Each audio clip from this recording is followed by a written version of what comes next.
Bonjour ou bonsoir, selon l'heure à laquelle vous nous regardez. Je suis Mohamed Haït Belhassen, votre chroniqueur à l'ODJ Média. Je suis chargé de vous lire aujourd'hui, avec une fidélité totale et absolue, ma chronique.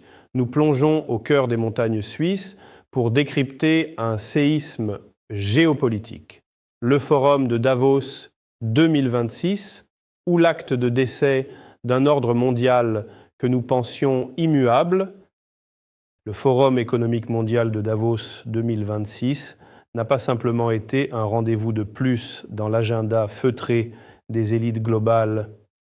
Il a agi comme un révélateur brutal, celui de la fin d'un ordre international vieux de près de 8 décennies.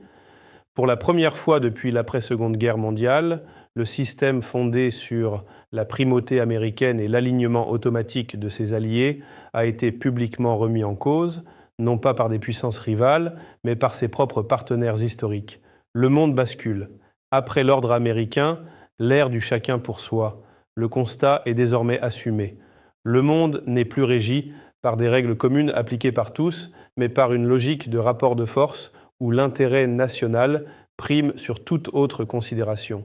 Ce basculement marque la fin d'un globalisme intégré, où commerce, sécurité et diplomatie avançaient de concert, et l'entrée dans une ère de réalisme économique plus fragmentée, plus instable et profondément opportuniste. À Davos, plusieurs dirigeants occidentaux ont cessé d'employer le langage diplomatique habituel. Les règles internationales, ont-ils reconnu, ne tiennent plus dès lors qu'elles contrarient les grandes puissances.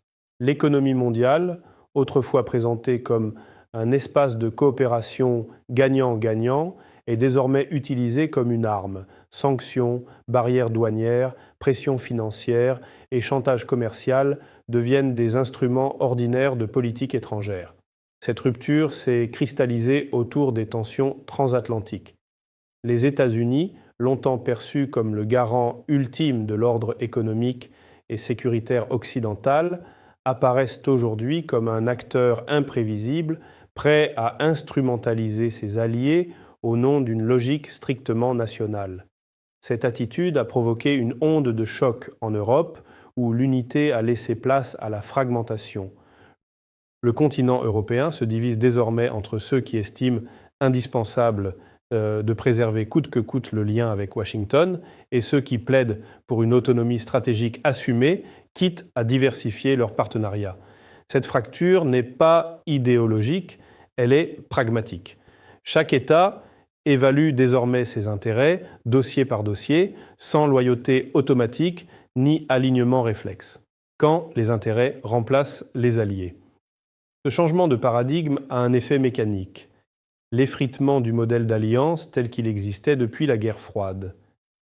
L'Europe, longtemps arrimée à l'économie américaine, cherche à réduire sa dépendance, notamment face à l'usage de plus en plus agressif des instruments commerciaux et financiers. Le simple fait que des mécanismes de rétorsion économique soient ouvertement évoqués entre alliés aurait été impensable il y a encore quelques années. Dans ce nouvel échiquier, la Chine avance avec méthode. Sans discours idéologique frontal, elle se positionne comme un partenaire alternatif, flexible et patient. Elle multiplie les ouvertures économiques, culturelles et industrielles auprès de pays occidentaux en quête de marge de manœuvre.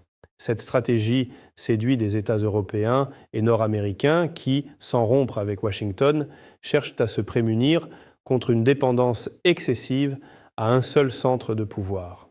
Il ne s'agit pas d'un basculement soudain d'alliance, mais d'un glissement progressif vers un monde multipolaire, fluide, où chaque pays tente d'élargir son éventail d'options. Les alliances deviennent conditionnelles, réversibles, fonctionnelles. On peut coopérer sur un dossier industriel tout en s'opposant sur un sujet sécuritaire.